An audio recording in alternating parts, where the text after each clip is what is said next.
Melhor programa de debates do rádio brasileiro. Gente que fala. Tem texto e direção geral do jornalista Fausto Camunho. Gente que fala. Reúne de segunda a sexta-feira formadores de opinião para discutir as principais notícias do dia. Gente que fala. Tem o selo de qualidade APCOM. Olá, olá, boa tarde. O programa Gente que Fala está começando a partir de agora pela Rádio 365, a sua rádio de todos os dias, por imagens pelo AltV, a TV da internet, nas redes sociais, Instagram, Facebook e o nosso canal no YouTube, e a reapresentação às 10 da noite pela Rádio Cultura, AM 990, de Dois Córregos, no Centro-Oeste Paulista e outras 20 cidades da região. Aí, pela próxima hora, a gente quer você curtindo, comentando, compartilhando a transmissão do programa Gente que Fala. Faça perguntas aos nossos entrevistados de hoje. O WhatsApp é o 973350038, 973350038. Eu sou o Mauro Friesman, iniciando mais uma semana, né, gente? Vamos com empenho, vamos com dedicação. Saúde para todo mundo e vamos conhecer os nossos convidados que vão analisar os temas por aqui propostos. Eu começo apresentando o Mário Covas Neto, advogado, ex-vereador paulistano. Covas, bem-vindo, obrigado pela presença mais uma vez com a gente. Tudo bem? Tudo bem, Mauro, tudo ótimo. Muito obrigado pelo convite novamente. Um amigo a todos da produção do Gente que Fala e aos ouvintes que estão aqui nos assistindo. Também com a gente na bancada do Gente que Fala de hoje, Lara Crivellaro, ela é socióloga, gestora educacional, CEO da EFISE Educação e Cultura. Como vai, Lara? Tudo bem? Muito bem, Mauro. Obrigada pelo convite. É um prazer estar aqui com todos vocês. Compondo também a nossa mesa de hoje, doutor Henrique Nelson Calandra, ele é desembargador aposentado, advogado e especialista em direito empresarial, ex-presidente da APAMAGES, Associação Paulista de Magistrados, e também da AMB, Associação dos Magistrados Brasileiros. Tudo bem, doutor Calandra? Como vai? Bem-vindo mais uma vez. Oi, Mauro, Pedro, Mário Covas, Lara Crivellaro, equipe de produção e, sobretudo, ao Mauro Freeman, que ainda não ganhou 1 milhão, mas daqui a pouco ganha. Um abraço para cada um de vocês. Muito obrigado aos nossos ouvintes e telespectadores. Pensamento positivo sempre, né, doutor Calandra? Vamos lá. Também com a gente o doutor Pedro Horta, advogado, fundador e vice-presidente do Instituto Brasileiro de Direito do Trânsito. Ele também preside a comissão do advogado professor da subseção Pinheiros da OAB São Paulo. Pedro Horta, bem-vindo mais uma vez. Como está? Obrigado pela presença. Eu que agradeço o convite, Mauro, sempre aí uma boa notícia, né, num programa capitaneado também pelo querido Fausto Camunha. Prazer estar com o Mário Covas Neto, meu sempre vereador, do pai que eu tive as melhores lições de administração pública, é o privilégio de compor o governo. Seu pai tanto nos ensinou as boas práticas de gestão pública. Socióloga, querida Lara Crivellaro, meu querido amigo desembargador Henrique Nelson Calandra, realmente uma fonte de sabedoria e um excelente magistrado, a classe dos advogados reconhece isso, e dizer que faremos um programa cercado de amigos, mas com grande conteúdo. Como todo programa que tem gente de conteúdo, tem que ter exceção para confirmar a regra, que sou eu, mas a gente vai vindo com humildade chegar lá. Vamos lá, gente. Primeiro assunto de hoje do programa Gente que Fala, primeiro assunto da semana. Vamos tratar aqui sobre os efeitos do desabamento da mina de número 18 da Braskem. Isso aconteceu ontem lá em Maceió, né? Tudo isso vai ser estudado nos próximos dias, mas a imagem da água invadindo parte da margem da Lagoa Mundaú impressiona, né, pessoal? Segundo a Defesa Civil lá de Maceió, não há qualquer risco para as pessoas porque a mina e seu entorno estão desocupados, mas especialistas dizem que o rompimento pode indicar o início do colapso total da mina e um possível impacto nas 35 minas da Braskem na região. Doutor Calandro, eu começo com o senhor a respeito desse tema, para falar das responsabilidades, né, da Braskem, aquela investigação da Polícia Federal desde 2019, mas, enfim, por mais que tudo seja apurado, o dano ambiental está feito, o dano social está feito e a responsabilidade precisa ser cobrada, né, doutor? E quando foi feita essa mina da Braskem, nós fomos muito críticos, nós, a magistratura alagoana, brasileira, criticamos muito essa questão, porque a primeira coisa que aconteceu foi o desaparecimento da pesca do oricuri, que é um molusco que era consumido e pescado pela população local. E não há possibilidade do homem construir coisas que ele não pode controlar. Nenhum interesse econômico está acima de uma vida humana perdida, né? E nós estamos perdendo mais do que vidas humanas que estão em risco naquela região, evidentemente. Nós estamos perdendo a história de Alagoas, uma parte da história de Alagoas, uma das igrejas mais antigas que eu tive lá, uma vez já assistindo missa e participando desse lugar, foi interditado porque não está dentro dessa área de risco. E várias outras coisas que aconteceram em Maceió, em Alagoas, ficaram prejudicadas. Nós criticamos muito e fomos criticados, tanto o Ministério Público.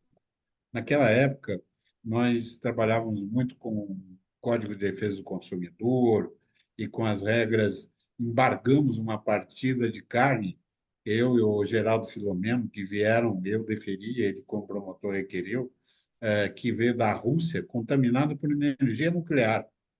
Então, as pessoas vão fazendo as coisas e não medem as consequências.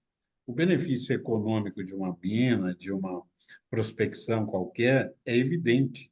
Ela acontece para a população, mas há formas de fazer essa exploração sem causar danos irreversíveis ao meio ambiente, porque depois que foi perdido, não tem mais o que fazer.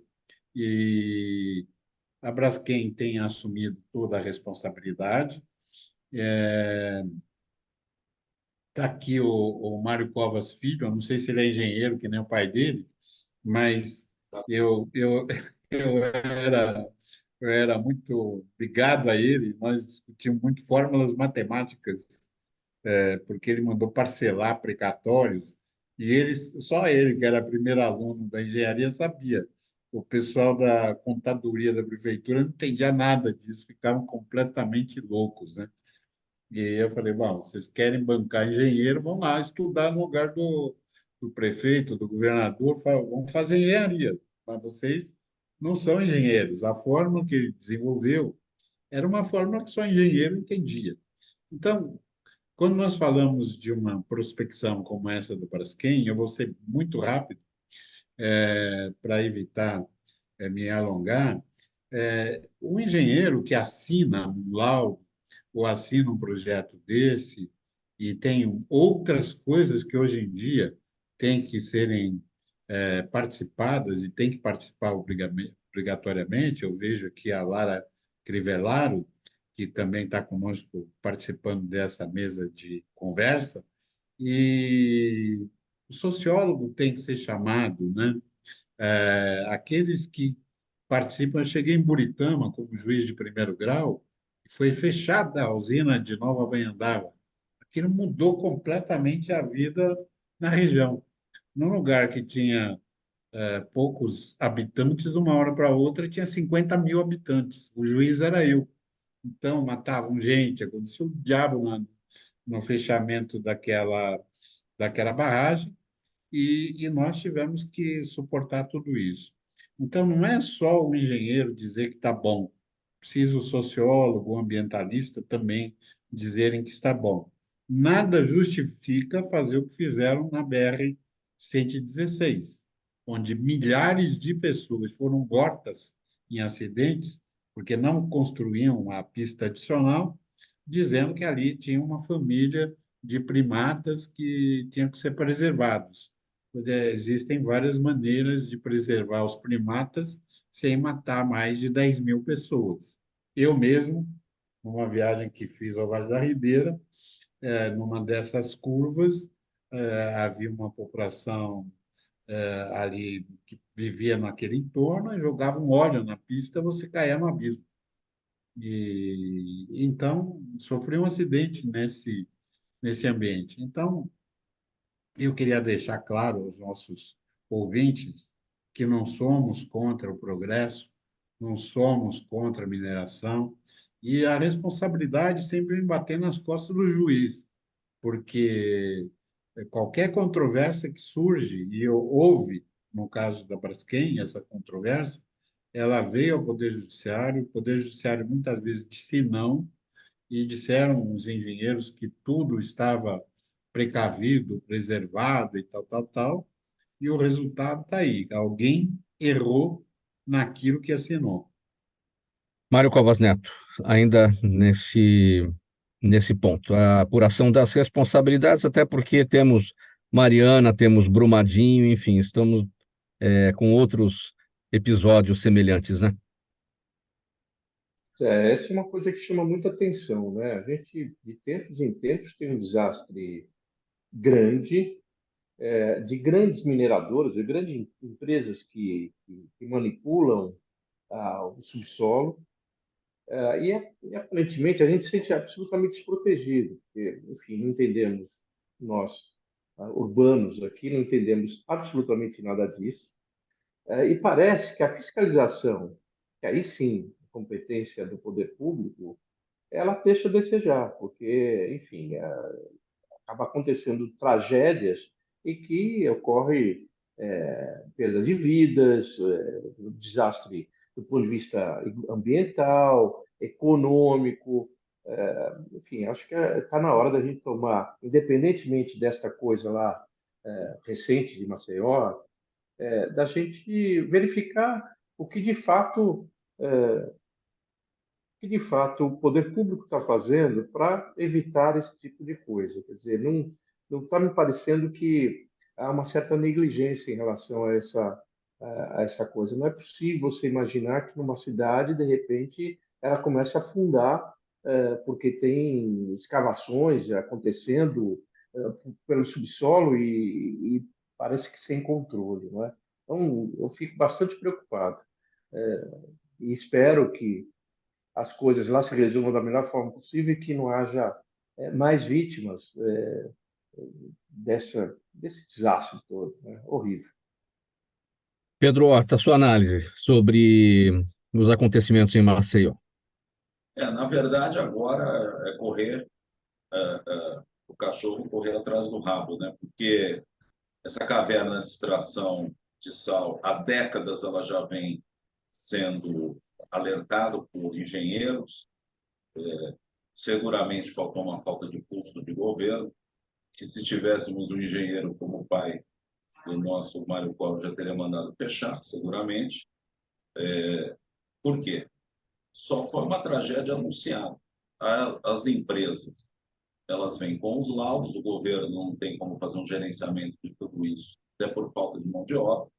E aí acontece, eu sempre falo, olha, dá mais um pouco, dá mais um pouco. Na verdade, parou a extração ali em 2019, mas décadas antes já diziam e alertavam para a questão dessa água poder adentrar e essa tragédia anunciada acontecer, o que pode ainda, por movimentação, chuvas mais torrenciais, abalo de solo, acontecer coisas nesse sentido. Na verdade, Paulo, a delimitação do empresário, da sociedade empresária, poder fazer, sim, uma extração, poder ter uma atividade em consonância com o meio ambiente, mas bem mais conservadora. O pessoal vai indo até onde dá.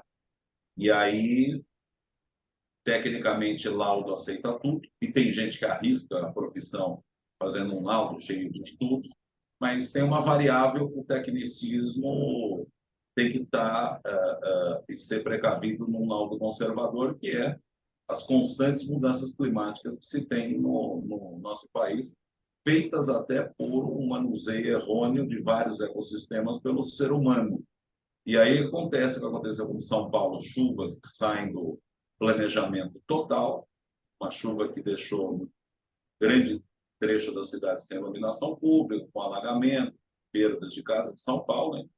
E quando o ambientalista fala alguma coisa, ele é tido pelo empresário como alguém que não avança na questão de empresarial. Então, tem que ter um conservadorismo nesse tipo de coisa, uma maior fiscalização e, mais do que isso, uma responsabilização penal para quem assina o laudo, pesada, porque daí pensa duas vezes antes de falar, não, ainda dá para tirar mais um pouco. Nesse caso aqui, tirar mais um pouco de sal, né?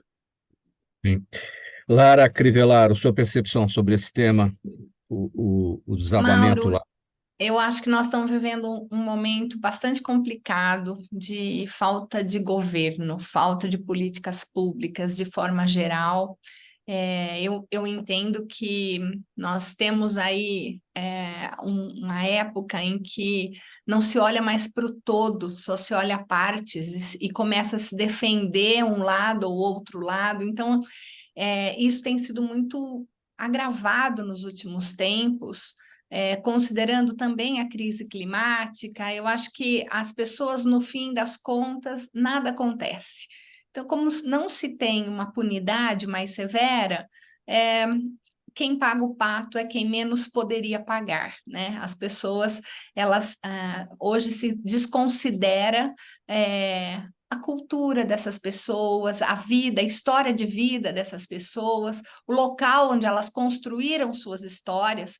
Não tem nenhum problema, como aconteceu com Mariana, né? Tira, põe no outro lugar, remove-se daqui, sem se considerar o que está por trás de tudo isso.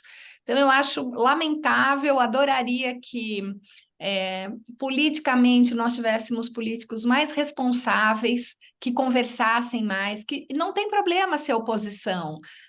Isso já aconteceu antes e era possível, mesmo na oposição, a gente tinha aí grupos de políticos mais responsáveis, que realmente olhavam para o que se vinha pela frente. E eu não consigo ver isso hoje.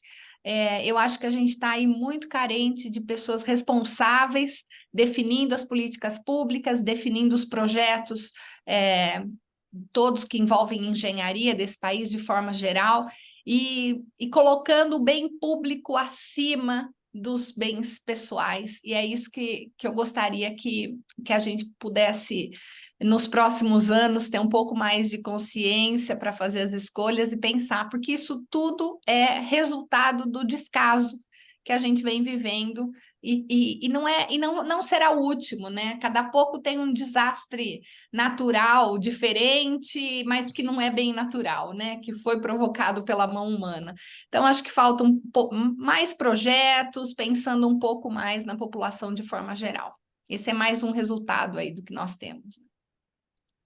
Muito bem. Programa Gente que Fala, edição de segunda-feira, pela Rádio 365, a sua rádio de todos os dias, por imagens na UTV, a TV da internet, redes sociais, Instagram, Facebook, nosso canal no YouTube e a retransmissão às 10 da noite pela Rádio Cultura AM 990, de Dois Córregos, no Centro-Oeste paulista. Próximo tema por aqui, estreou recentemente e já com grande repercussão o podcast Inovação, Cidades em Transformação, que aborda os avanços da tecnologia e como eles moldam o futuro das cidades e a vida das pessoas.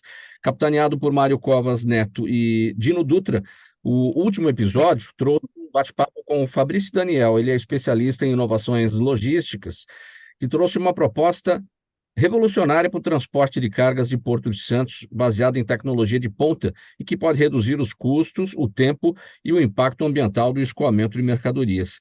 Covas Neto, um ponto importantíssimo este, né, que é desafiador lá na Baixada Santista, a questão da logística do transporte de cargas no porto lá, né? Que proposta é essa do Fabrício? E vamos falar um pouquinho também do próprio trabalho do podcast. Que novidade é essa que vocês acabaram de lançar? Bem, então vamos começar pelo final aqui. O podcast, a gente já fez alguns programas, sempre voltado na área de tecnologia. O nome do podcast já diz isso, é Inovação, Cidades em Transformação. O olhar tem três vertentes. A primeira vertente é tecnologia, o segundo, ligado ao poder público, né, algo que possa transformar ou melhorar o poder público, a gestão pública. E a terceira é, tanto quanto possível, a gente ter uma economia ou um aumento de receita para o poder público. Esse é o viés do nosso programa. A gente começou falando sobre economia digital, fintech gov, programas de gerenciamento do cidadão, enfim, várias coisas muito, muito interessantes. E nesse caso, a gente acabou trazendo um convidado, que é o Fabrício, para falar de um tema que ele não é tão novo assim. porque afinal já foi até mostrado para o governo do Estado, já foi apresentada essa proposta para o governo do Estado em 2017, portanto, já há 6 anos, inclusive com a sua viabilidade econômica e tudo, para colocar de pé. Mas é muito interessante porque ele é muito inovador e vai muito na linha do que a gente está falando. Então, vamos lá.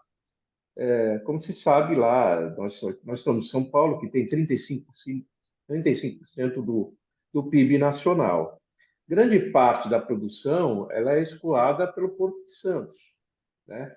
E para ir ao Porto, para você ter uma ideia, o Porto movimenta 4,5 milhões de containers por ano. É uma quantidade absurda, é coisa mais ou menos de 12 mil por dia, né?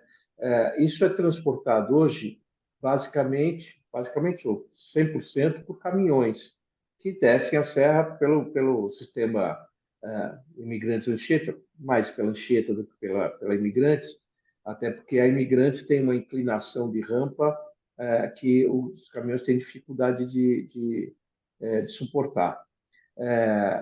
E aquilo acaba havendo um congestionamento muito grande na Baixada Santista, impactando não só o porto, mas impactando toda a cidade do entorno lá. Eu fui uma vez numa reunião lá no Guarujá e fiquei parado no congestionamento por um problema do trânsito. Bem, muito bem. Qual é a ideia? A ideia é você ter um tipo quer dizer, primeiro, se pensa no governo de fazer rotas alternativas, uma nova estrada. Imagine o custo que teria uma nova estrada, o custo ambiental, o custo monetário mesmo, e o tempo que demoraria para fazer. Então, a solução que se encontra é um tipo de transporte de carga autônomo, né? E elétrico, com um fluxo eletromagnético. Eu estou lendo aqui porque trata-se de coisas mais específicas, e aí eu tenho medo de errar aqui. Ele não tem contato com o solo, não tem emissão de CO2, com capacidade de recarregar suas baterias enquanto desce a serra, para que possa subir novamente com a bateria carregada, tipo como a Fórmula 1 usa aquele sistema na hora que dá a freada, ele vai recarregando a sua bateria. Mesma coisa. É uma energia limpa, portanto, com gasto energético quase nulo, funcionando 24 horas por dia, independentemente das condições climáticas. E aí funcionaria de uma forma que você teria uma base, uma estação lá na Baixada e uma estação aqui no Planalto. E ele funcionaria levando e trazendo cargas dessa maneira ininterrupta. Isso daria uma coisa, ele tem capacidade de fazer 3 mil contêineres por hora, tá? É uma quantidade bastante grande. Ainda não supre totalmente a necessidade do porto, mas aliviaria muito a condição de hoje que se apresenta por lá. Essa tecnologia é uma tecnologia francesa, é a única no mundo, não tem similar, e ela pode, para uma outra finalidade que não seja carga, transporte de passageiros, essa tecnologia tem condições de ter o trem de alta velocidade, de 300, 400 quilômetros. Então, se você pensar em trajetos que não têm os obstáculos naturais como Santos e São Paulo tem, que é a serra, né, que é uma altura grande para um espaço muito pequeno, é preciso que você... ali não é a velocidade que interessa, é exatamente a capacidade de você subir e descer, levando cargas até uma quantidade maior, mais pesada do que os caminhões levam, né? Mas, enfim, o projeto é muito, muito interessante e pode reaproveitar até estradas existentes. Então, por exemplo, você tem uma linha de trem antiga, eu mesmo já passei por ela, que passava pela serra, uma coisa com Maria Fumaça ali e tal. Você pode aproveitar aquilo como sendo... Só tem que construir uma outra linha que é uma para subir, outra para descer. Mas você poderia ter o mesmo trajeto, com impacto ambiental pequeno e um custo também pequeno. E a outra possibilidade é ela estar nas margens das rodovias já existentes, também ter um espaço na direita e na esquerda, de 3,5 metros, para você fazer exatamente aproveitando o próprio leito da rodovia para ser o local do trajeto desse tipo de veículo. Qual é o custo, Covas Neto, para implementação disso? Quanto tempo levaria? Você destacou que essa proposta já foi apresentada para a gestão em 2017, a gestão mudou. Claro, tudo uma questão de prioridade. Se não houver prioridade, não haverá interesse na implementação disso. Para essa nova gestão, também já foi apresentado? Então, não é a questão do custo, eu não sei te dizer exatamente o número, mas isso tem que ser sempre uma coisa com viés, no mínimo, que envolva o governo do Estado e o governo federal. Não tem como não ser, né? Isso implica que não adianta um só ter aceito a tese e se o outro não estiver participando. Nós tivemos, nos últimos tempos, muita discórdia política entre o governo federal e o governo estadual, o que implica não necessariamente uma negativa apenas pelo fato político de ser oposição, mas uma morosidade na apreciação das coisas. Aqui, 2017, logo depois, você tem um processo de eleições, e aí essas coisas vão fazendo com que a coisa não flua. À época, eu não sei o número, mas eu sei que era um número absolutamente factível, ante a possibilidade de você fazer uma outra estrada, né? Que o custo daquela, que você tem que fazer uma comparação com alguma coisa. Se falar um número isoladamente, talvez faça um número seja impressionante, mas se você comparar com uma necessidade e a alternativa que você tem a ela, talvez o número seja um número razoável. Agora, o que mais me chama a atenção é que isso pode ser uma solução que ultrapasse os limites do Porto de Santos, que possa ser uma solução ferroviária de transporte passageiro. Nós tivemos hoje um problema sério em relação a isso, Mauro. Independente do transporte de carga, nós temos problema como é que você pode ir para o Rio de Janeiro, como eu fui mês passado, e o valor da passagem é como se eu estivesse indo para Miami. É um negócio inacreditável. É preciso que a gente tenha alternativas em relação a isso, né? Eu acho que esse poderia ser o princípio de um desenvolvimento grande e da gente ser o pioneiro como país nesse tipo de tecnologia. Um pioneiro no desenvolvimento da tecnologia. A tecnologia já existe, já foi comprovada, já fizeram os testes mais do que suficientes para ser viável, mas lá na França, eles optaram lá atrás por desenvolver mais o TGV, que é um outro tipo de transporte, que é um transporte de trilho. E esse ficou de lado. Então, essa é uma tecnologia que a gente pode aproveitar para cá e sermos os pioneiros no desenvolvimento disso. Muito bem, o programa Gente que Fala prossegue por aqui, a gente vai avançar no próximo assunto. Estamos pela Rádio 365, a sua rádio de todos os dias, por imagens na AltV, a TV da internet, redes sociais e a reapresentação às 10 da noite pela Rádio Cultura AM 990 de Dois Córregos, no Centro-Oeste paulista. Lara, vamos falar sobre um levantamento realizado no Salão do Estudante, que mostra um número crescente de pessoas investindo em estudos fora do Brasil. Entre os motivos apontados para este aumento estão a preocupação com o mercado competitivo, que exige um profissional diferenciado, evidentemente, e a necessidade de aprimoramento na profissão, no trabalho, enfim. Para quem está com o olho lá fora, pensando aí num estudo internacional, o que é preciso ter em mente? Bom, Mário, eu acho que esse é um tema aí bastante importante, até para o desenvolvimento do país, como o desenvolvimento mesmo do Brasil. Quando a gente fala de estudar fora, nós não estamos falando de abandonar o país ou de deixar de valorizá-lo, mas muito pelo contrário, né? Nós queremos trazer tecnologia, nós queremos trazer a questão multicultural, a diversidade, e as famílias já perceberam isso. Então, essa vontade de fazer o filho ficar fora, que seja por um mês para aprender um idioma, ou que seja por 4 anos para fazer uma universidade, ela já está presente nas famílias e os estudantes têm se movimentado muito para isso. O que a gente ainda não percebeu é que internamente as escolas ainda não perceberam isso e os educadores, né, ainda não estão com essa pauta.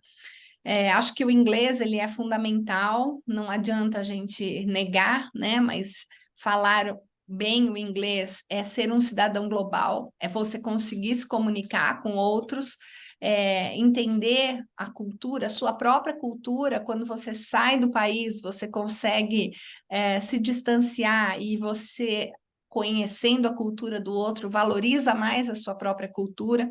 Então, eu acho que formar cidadãos globais é a nossa responsabilidade aí para os próximos anos, até porque são esses jovens que vão cuidar do futuro do nosso país, né? E a gente tem um dado bastante triste, que eu acho, porque no Brasil as escolas elas focam muito num modelo de entrada na universidade que não é real em outros países. Então, por exemplo, uma prova que vai definir a vida desse estudante, e muitos falam, não, eu não vou para fora agora, porque eu preciso me preparar para o Enem, né? Então, esse argumento do Enem que está na cabeça dos estudantes, das famílias, a escola é boa se ela mostrar que ela aprovou tantos estudantes no Enem. E, na verdade, o modelo lá fora é outro, né? Então, o que se valoriza para a entrada nas universidades? É a história desse aluno, é o que ele construiu, é quem ele é, como é que ele se apresenta. E a gente tem um dado muito, para mim, que me incomoda demais, que fundações, governos oferecem bolsas de estudos para os alunos estudarem nos mais diferentes países. Então, tem ONGs, tem fundações, tem as próprias universidades, sempre tem cota para receber estudantes de fora. E de todas as cotas, todas as bolsas destinadas à América Latina, 40% ficam com os alunos da Colômbia. O Brasil fica com menos de 8% dessas bolsas internacionais. Isso, para mim, é muito significativo, porque os alunos brasileiros, eles não conseguem as bolsas porque eles não sabem como faz. Eles não sabem como aplicar para uma universidade fora do Brasil, porque a gente só prepara o nosso aluno para fazer 1 dia ou 2 dias de prova, que vai selecionar a melhor nota e vai dizer para ele, você tem essa vaga. Construir a história, mostrar habilidades artísticas, esportivas, nós não valorizamos isso no acesso às universidades. E a gente precisa começar a olhar para isso. Formar cidadãos globais é nossa responsabilidade de educadores. Não estudar fora não é só para quem tem muito dinheiro, existem bolsas, fundações, existem bolsas destinadas especificamente para um segmento, um perfil de aluno, às vezes muito específico. Por exemplo, abriu esses dias uma bolsa destinada a meninas negras na área de STEAM, que é matemática, tecnologia. Então, são coisas específicas, e aí e era destinada à América Latina. Então, assim, acaba que nós não olhamos para isso. As escolas não nos preparam para isso, não mostram. E essa questão do inglês, ela é uma questão necessária, né? O número de falantes de inglês no Brasil ainda é um número baixo.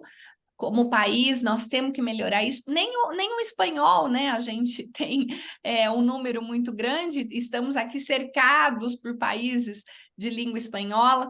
Então, olhar para fora não significa abandonar nosso país, significa ajudar a melhorar, né? A educação, ela é fundamental, nós temos que olhá-la em todos os âmbitos, e essa experiência para fora do país, ela é muito importante. E aí a gente precisa formar professores que entendam que isso é importante, que isso vai fazer a diferença.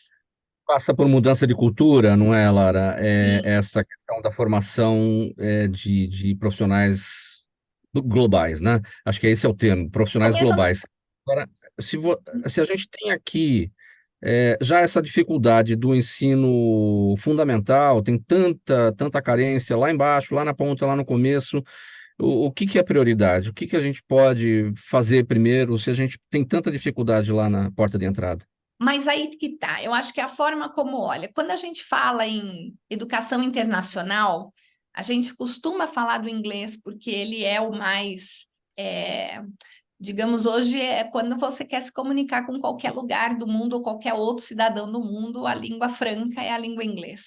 Mas quando a gente fala em educação internacional, nós estamos falando não necessariamente do bilinguismo inglês-português, mas nós estamos falando muitas vezes de dialetos dentro do nosso próprio país. Então, entender que você precisa se comunicar e entender e preservar essas culturas, é importante. Nós temos escolas de fronteira, português, espanhol, e aí a preparação desses professores, a valorização dessa escola como uma escola bilíngue, ela é muito importante. Então, a base está no respeito às culturas, está em valorizar o que a gente tem aqui e preparar os professores para dar conta de tudo isso, né? Então, nós estamos falando de formar cidadãos globais com um aspecto muito mais amplo do que simplesmente um outro idioma.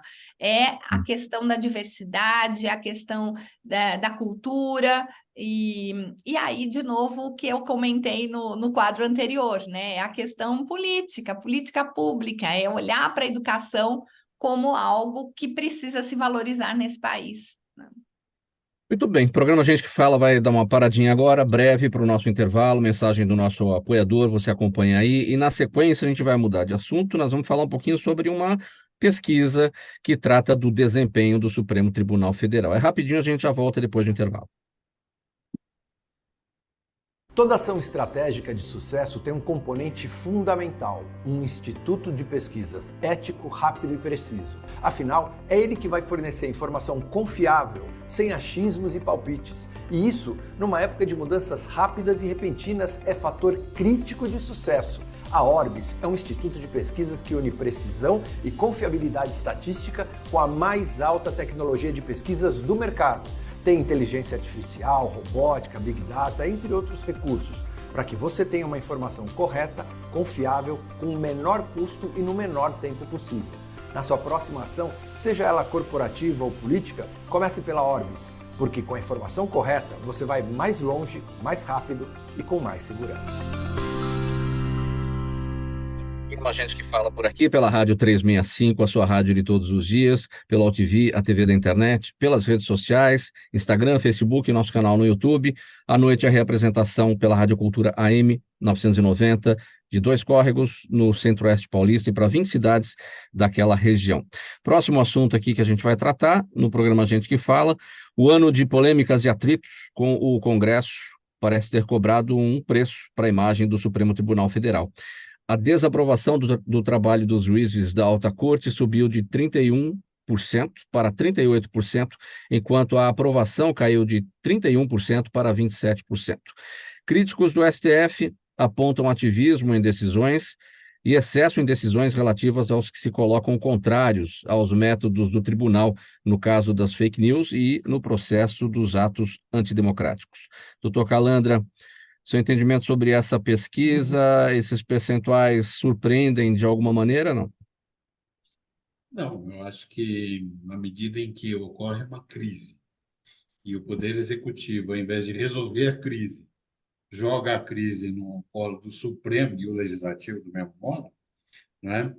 Nós não judicializamos a política. São os políticos que trazem os problemas para o judiciário. E como o legislativo e o executivo se colocaram em confronto, mais do que confronto ideológico, um confronto aberto, né?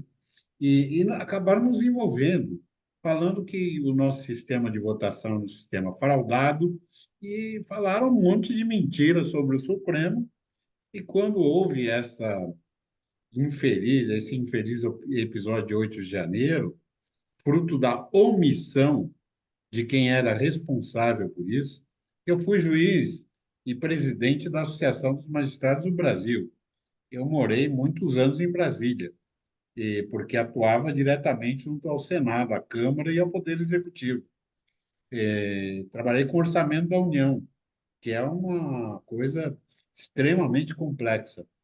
Então, se a posição do Supremo caiu, isso se deve a essa missão que tanto os parlamentares como o Poder Executivo jogaram no colo Poder, do Poder Judiciário. E o ministro Alexandre, que presidiu o TSE, que foi o que recebeu por distribuição esse tipo de caso, muitas vezes quebrando conceitos que jamais deveriam ser quebrados, princípios, porque ninguém pode ser juiz de si mesmo, nem decretar essa coisa que o ministro Flávio Dino falou, o maior flagrante do planeta, o maior flagrante nulo do planeta, porque prenderam idosos, crianças, por crimes que eram totalmente afiançáveis. E o presidente atual sabia disso. Eu não estou falando para criticar o posicionamento do presidente Lula ou para criticar o presidente Bolsonaro. O gesto dele de criticar o processo eleitoral, já ocorreram muitas críticas. Eu mesmo preparei, décadas atrás, um processo eletrônico e digital de apuração e votação. Na época, queriam me internar no hospício, acharam que eu estava louco, porque eu era um jovem juiz que, junto com o Luciano Bach, que era engenheiro da Itautec, nós desenvolvemos um sistema de votação, porque nós não acreditávamos na votação do papel, achávamos que aquilo só trazia demora e transtorno. E acabou que chegamos ao que chegamos nesse confronto. O Supremo, de fato, tem uma avaliação ruim, mas o presidente Barroso prometeu que vai dar outro enfoque para o Supremo, de qualidade, de rapidez, de modernidade, e eu espero que dê mesmo, e acredito que ele pode dar. Só para você saber, Mauro, poucos, acho que aqui na bancada ninguém sabe, mas o ministro Barroso é o quarto ministro do Supremo que nasceu em Vassouras, no Rio de Janeiro. Alguém sabe disso? Pouca gente ou ninguém, né? Então, ele é um professor, ele é uma pessoa altamente preparada, com um bom carioca, às vezes faz muita piada, fez uma piada de mau gosto, numa hora errada, aquilo caiu mal para a opinião pública, isso está errado, evidentemente errado, mas que ninguém pode criticar é a capacidade técnica do ministro Luiz Barroso, não é? Que era filho de promotor de justiça, para quem não sabe, também. E ele fala, Calandra, nós éramos muito íntimos antes dele ser ministro, né? Muito amigos. E ele falava para mim, Calandra, meu pai, quando eles eram muitos irmãos, né? Quando eles brigavam, o pai dele era promotor, acontecia alguma coisa errada, ele não queria saber quem tinha razão, ele queria saber quem era o culpado. E aquele culpado é que era o castigado, às vezes castigava todos os filhos no lugar do culpado, porque não achavam culpado. Porque no meio da criançada, a solidariedade é muito grande. Queria também falar para a professora Lara, que eu fiquei impressionado com o que ela falou, lembrar os nossos ouvintes e telespectadores que aqui em São Paulo, na Avenida Paulista, do lado da Fiesp, está a sede da Universidade de Harvard, até uma sede brasileira. Queria dizer também para os nossos estudantes brasileiros que lá no Hospital do Amor, em Barretos, nós temos uma universidade americana instalada, que dá aulas e aperfeiçoa os médicos brasileiros e de toda a América Latina em técnicas cirúrgicas e tratamentos ligados ao câncer. Queria lembrar que nós temos eu, pessoalmente, tenho um amigo querido que é professor em Harvard, formado em Ribeirão Preto, em medicina, na Faculdade Federal, formado também em física nuclear e formado em direito na São Francisco. E está lá dando aula de medicina em Harvard. Sofreu um percalço imenso, porque ele é um pioneiro, ele pesquisa mutação genética e um monte de coisa para tratamento do câncer. Brasileiro, número 1 de Harvard. Não vou falar o nome porque vai muita gente ficar com ciúme, mas Ribeirão Preto tem muito do que se orgulhar. E hoje jornalistas estão tão em evidência que a classe médica, coitada, que passa tantos percalços, né? Vocês aí que hoje tem um jornalista tomando posse do governo da Argentina, pelo menos ele se diz jornalista e economista, né? Fala umas palavras meia incríveis, mas diz que vai mudar a Argentina, espero que mude. Mas eu queria dizer que o Supremo Tribunal Federal já viveu em composições diferenciadas, melhores. A ministra Ellen Grace, uma verdadeira princesa, uma rainha, para dizer o português claro, né? No modo como se trajava, no modo como falava. Estava lá Paulo Brossard, e tantos outros que passaram por lá, sempre exercendo sua, seu trabalho de forma dignificante. O ministro Lewandowski, que todo mundo criticou, achando que ele era petista, porque ele é nascido em São Bernardo, na verdade, ele nasceu no Rio, mas foi criado em São Bernardo, e fez um excelente trabalho. Era meu colega de bancada no Tribunal de Alçada Criminal e depois no Tribunal de Justiça. Muita gente critica, que acha que ele foi para lá porque o Lula quis proteger, porque ele era petista. Não existe nada disso. No Na dia que o verdade, se me alguém... permite, viu, Sim, desembargador? Se me permite, até a origem do ministro Lewandowski, ele começou, acho que, se não me engano, com o Tito Costa, como secretário de Negócios Jurídicos lá em São verdade. Bernardo, e depois do governo Quercia presidiu a Emplasa, que era uma empresa de planejamento do ABC, né? E Eu chegou era ao juiz. Tribunal de Alçada pelo Quinto Constitucional. Eu tive o prazer de representar o governo de São Paulo na posse dele. Aí, tá vendo? Eu trabalhava com o governador Luiz Antônio Fleury Filho. Então, essas coisas, né, Pedro, Então, ele vem elas com uma acabam. riqueza da advocacia, É, né? eu era auditor e trabalhava numa empresa de auditoria internacional. E um dia me convidaram para jantar e falaram assim: olha, um cliente nosso foi visitar um cliente dele, que era um dos maiores juristas brasileiros, esse com quem eu jantava, e falou: conheci um menino. Você imagina que esse menino é um gênio. Ele senta num piano, ele toca piano que nem um concertista. E mais, eu sou professor de história da USP. Ele discute de história de igual para mim, comigo. Tem 14 anos. Ele falou: Calandra, anote o nome desse menino. Ele tem um nome parecido com você. Henrique Ricardo Lewandowski. Eu escrevi no papel e guardei no meu bolso o resto da vida. Depois eu dei para ele esse papel escrito o nome dele quando ele tinha 14 anos de idade. Então, Sim. Na nós verdade, desembargador, o STF, e eu acho que os bons magistrados, eles voltam para a advocacia, porque a OAB acaba emprestando o magistrado, o advogado para ser magistrado, porque há o período mínimo que tem que se advogar como pré-requisito do cargo de juiz. Mas a gente também tem que ter a generosidade também com o STF, né? Um tribunal que em 11 gabinetes, mais de 106 mil processos sendo julgados. O poder legislativo, que deve legislar, às vezes se perde em algumas atividades de intromissão no poder executivo, das mais variadas espécies, e permite que o tribunal tenha aquilo que negativamente é chamado de ativismo judicial. Não é ativismo. O legislativo não legisla, fica aquele vácuo do texto constitucional necessária regulamentação e não ocorre.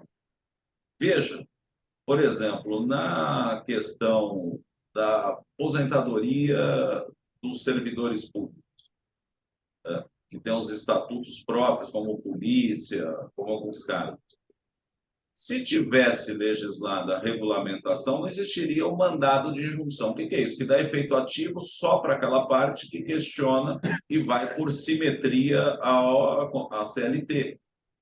Você pega a flexibilização de regras, de temas que nem o Congresso Nacional consegue chegar a bom termo e deixa no colo do STF, que uma hora tem que resolver, como flexibilização ou não da questão de aborto, o excesso de decisões que tem que ter o tribunal. E aí, o que acontece? Quando essa força fica desigual e assume um certo protagonismo perante a sociedade, como os 11 ministros assumiram, em detrimento a 513 deputados e 81 senadores, vem um projeto constitucional, essa PEC, que coíbe decisões monocráticas.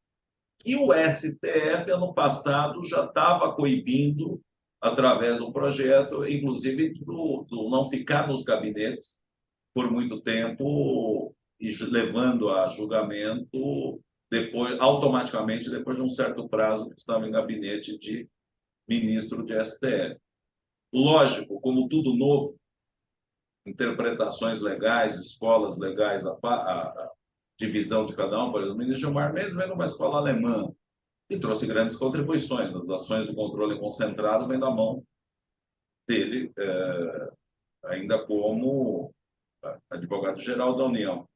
Eu acho que essa experiência que tem vários que voltam da função do judiciário com a classe da advocacia, nós temos que dar essa ajuda também.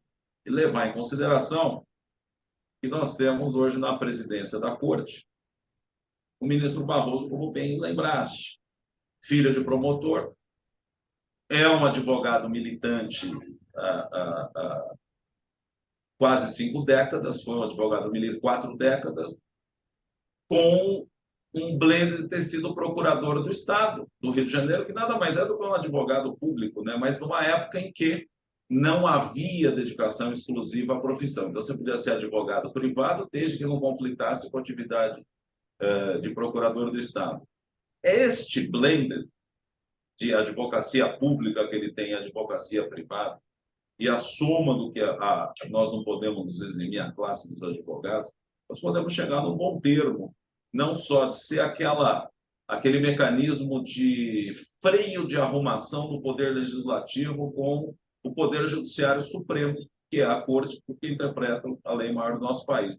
Então, eu acho que nós temos que chamar um pouco para nós essa atividade, e que pese o respeito máximo que eu tenho pelo presidente da nossa entidade, está preocupado mais no efeito do que causa de negatividade alguma decisão do Supremo. Parece aquela criança que fica vendo, olha, ele errou, e não propõe. As OABs têm que ser mais propositivas.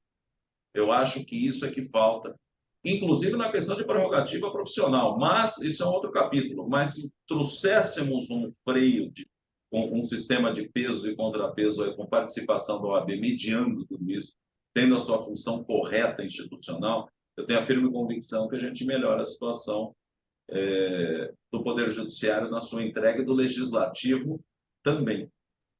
Gente, vamos fazer o seguinte agora. A gente tem 7 minutos ainda aqui pela frente. Ainda não, já, né? E o tempo está super apertado. Temos as perguntas aqui da nossa audiência. Eu vou pedir muita brevidade a todos para que a gente consiga responder para todo mundo aqui. Lara, eu começo com você. A Juliana Rocha está no Instagram e te pergunta quais são os países que vêm ganhando destaque como novos destinos dos nossos estudantes brasileiros aqui. Bem rapidinho, por gentileza. Depende muito da área, né? A gente tem algumas áreas que, se for para uma universidade, elas são mais atraentes do que outras, e alguns depende do propósito, se quer ir para trabalhar e estudar, e aí a forma como cada país se coloca para oferecer essa oportunidade para os estudantes. Canadá é um país que tem muita atração, principalmente para mais jovens. A gente tem aí a Irlanda, que é mais fácil você estudar e trabalhar, conseguir visto para trabalho. Estados Unidos ainda é para a universidade o queridinho, né, das pessoas, Inglaterra. Mas eu, de novo, reforço que quando a gente fala em educação internacional, o idioma, falar um outro idioma, e a questão da viagem, do intercâmbio, é um dos itens, não é o principal. Pedro Horta, o Jaime, do Jardim Bonfilholi, sempre aqui com a gente participando. Obrigado, Jaime. A respaldo jurídico, ele pergunta para um valet, por exemplo, se recusar a entregar a chave de um veículo se o motorista estiver visivelmente embriagado ou drogado?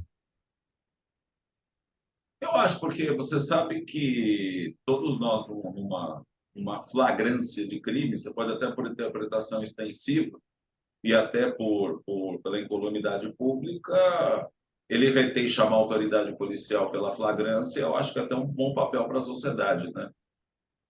Sim.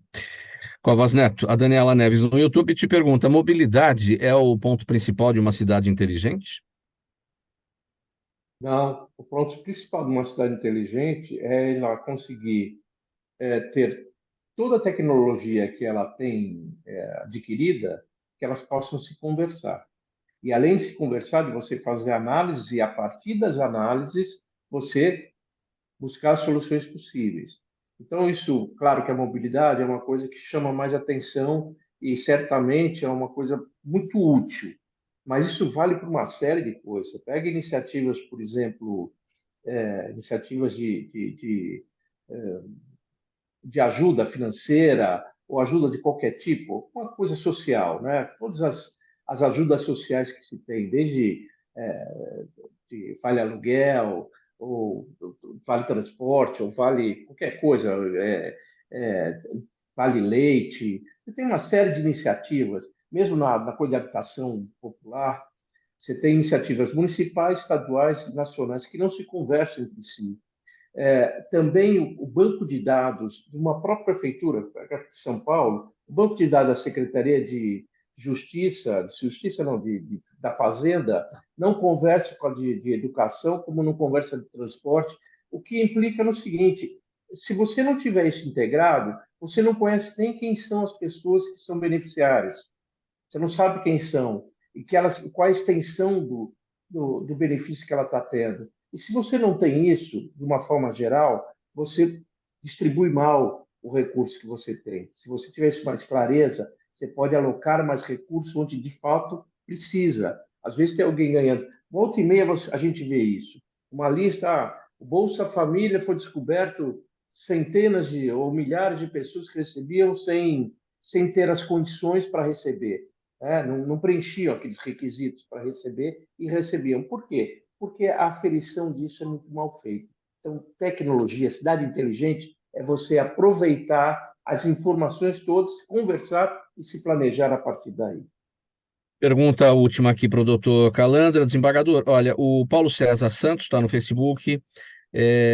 Olha que pergunta interessante. Em algum outro momento democrático, outro período democrático, os três poderes já estiveram tão afastados um do outro e, consequentemente, do povo, como atualmente? Bem rapidinho, doutor. Eu não acho que haja esse afastamento. Eu queria dizer ao nosso ouvinte que nós que exercemos autoridade, nem sempre nós somos queridos, né? Pelo menos uma das partes vai ficar aborrecido com a gente, porque as ações ou são julgadas procedentes ou improcedentes. A acusação criminal, alguém vai sair condenado ou absolvido. Os que saem condenados vão ficar insatisfeitos. Então, a nossa função não é agradar. E justiça não é coisa morta. Justiça é coisa viva. E foi o que eu escrevi quando eu dei a minha primeira sentença sobre transexualidade no planeta, naquela ocasião, que era um absurdo. Todo mundo achava que eu tinha ficado doido também, né? Mas eu achei que a pessoa não podia chegar para o judiciário com um problema e voltar para a sociedade com 10. Então, eu resolvi a questão que me foi posta. Então, dizer essa maior ou menor simpatia com nós, juízes, de qualquer instância, desde o primeiro grau até o Supremo, ela decorre do exercício da função que você, cidadão, cada um de vocês, delegou a nós, de dizer, resolver conflitos e dar uma solução para os conflitos existentes. Então, o nosso Ibope nem sempre é muito alto, a nossa pesquisa de opinião, e quero bater a minha continência aqui para a Lara Crivellaro, que está no campo da pesquisa, da sociologia, ao Mário, que é político, né, de nascença, né? Isso não é nenhum defeito, eu respeito muito, mas nós, juízes, quando vem uma demanda, seja de um parlamentar, seja do Poder Executivo, nós temos que resolver. Eu já discuti com a presidente Dilma por causa de orçamento geral da União, porque eu não podia fazer mágica. Eu tinha que acomodar tudo dentro daqueles números que eram apresentados. Essa é a vida de nós juízes. Vamos colocar um ponto final nessa edição do programa Gente que Fala de hoje. Um agradecimento a todos que estiveram com a gente. Mário Covas Neto, advogado, ex-vereador paulistano. Lara Crivellaro, socióloga, gestora educacional, CEO da EFIGE Educação e Cultura. O Dr. Henrique Nelson Calandra, desembargador aposentado, advogado especialista em direito empresarial, ex-presidente da APAMAGES e da AMB. Pedro Horta, advogado, fundador e vice-presidente do Instituto Brasileiro de Direito do Trânsito, presidente da Comissão do Advogado, professor da Subseção Pinheiros da OAB São Paulo. Um abraço a todos, muito obrigado aqui pela colaboração, pelas informações e por ajudar aqui na nossa tarefa de formar audiência, formar a opinião da nossa audiência aqui todos os dias. Programa Gente que Fala, realização da ABCom, apresentação minha, Mauro Friesman, pauta e redação Pedro Schiavon, Zenilda Salvato, nossa diretora de produção, jornalista Fausto Camunha, nosso diretor-geral, você ouvinte, você espectador, a razão da nossa presença aqui todos os dias. Para quem vai continuar aqui na audiência da 365, Lucas Neto, vem chegando com o programa O Melhor para a Melhor Idade, com muita informação aqui no seu início de tarde. A gente volta amanhã pela 365, a sua rádio de todos os dias, pela UTV, a TV da internet, também pelas redes sociais e a reapresentação às 10 da noite pela Rádio Cultura AM 990 de Dois Córregos, no Centro-Oeste Paulista. Muito obrigado a todos, obrigado pela audiência, um abraço, tchau, até amanhã.